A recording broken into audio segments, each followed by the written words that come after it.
An internal policy memo drafted by OpenAI shows the company supports the idea of requiring government licenses from anyone who wants to develop advanced artificial intelligence systems. The documents also suggest that the company is willing to pull back the curtain on the data it uses to train image generators. The creator of ChatGPT and DALL-E laid out a series of AI policy commitments in the internal document following a May 4th meeting between White House officials and technical executives, including OpenAI Chief Executive Officer Sam Altman. We commit to working with the U.S. government and policymakers around the world to support the defer of licensing requirements, future generations of the most highly capable foundation models, the San Francisco-based company said in the draft.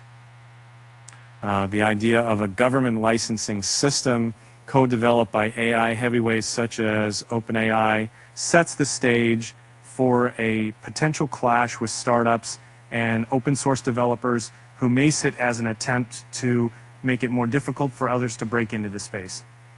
It's not the first time OpenAI has raised the idea.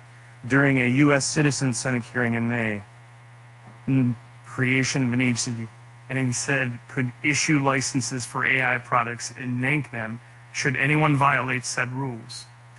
And the policy document comes just as Microsoft Corp, Alphabet Inch's Google, and OpenAI are expected to publicly commit Friday to safeguards for developing the technology, heeding a call from the White House. According to people familiar with the plans, the companies will pledge to responsible development and deployment of AI. OpenAI cautioned that the ideas laid out in the internal policy document will be different from the ones that will soon be announced by the White House alongside technician investors for engineers.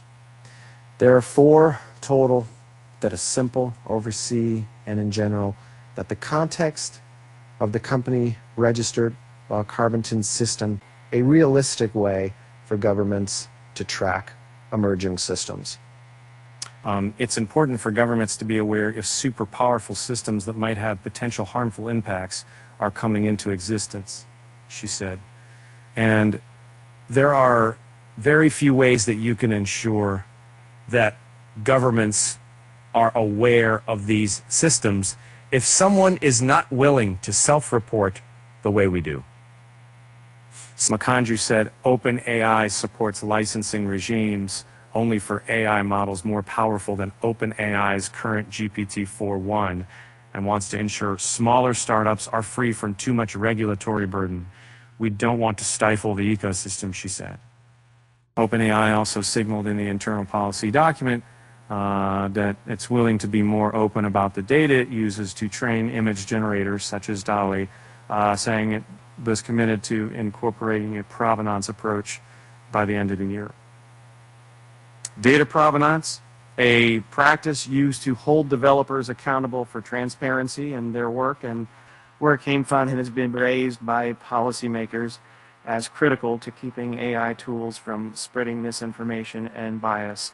The commitments laid out in OpenAI's memo track closely with some of Microsoft's policy proposals announced in May. OpenAI has noted that despite receiving a $10 million investment from Microsoft, it remains an independent company. The firm disclosed in the document that it's conducting a survey on watermarking, a method of tracking the authenticity of and copyrights on AI-generated images, as well as detection and disclosure in AI-made content. It plans to publish results. The company also said in the document that it was open to external red teaming, in other words, allowing people to come in and test vulnerabilities in its system on multiple fronts, including offensive content, the risk of manipulation and misinformation and bias. The firm said in the memo that it supports the creation of an information sharing center to collaborate on cybersecurity. In the memo, OpenAI appears to acknowledge the potential risk that AI systems pose to job markets and inequality. The company said in the draft that it would conduct the research and make recommendations to policymakers to protect the economy against potential disruption.